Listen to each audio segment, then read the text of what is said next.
সুপ্রিয় দর্শক, স্বাগত জানাচ্ছি। বাংলাদেশ নদীমাতৃক দেশ। ভাটির এদেশে ছোট বড় মিলিয়ে 1008টি নদ নদী রয়েছে।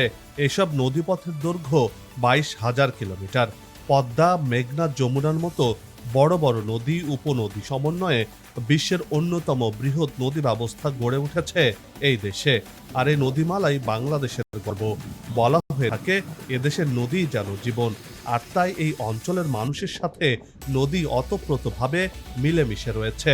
এই নদীগুলোর মধ্যে 54টি বাংলাদেশ ও ভারতের মধ্য দিয়ে প্রবাহিত।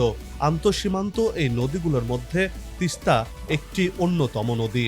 ভরা বর্ষায় এই নদীর জলে টইটুম্বুর থাকে।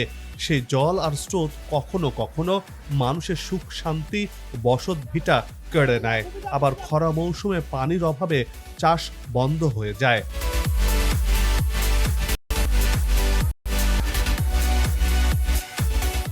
এই নদী নিয়ে বাঙালির বঞ্চনার ইতিহাসের যেন শেষ নেই, কিন্তু এবার সেই অবস্থার পরিবর্তন হবে।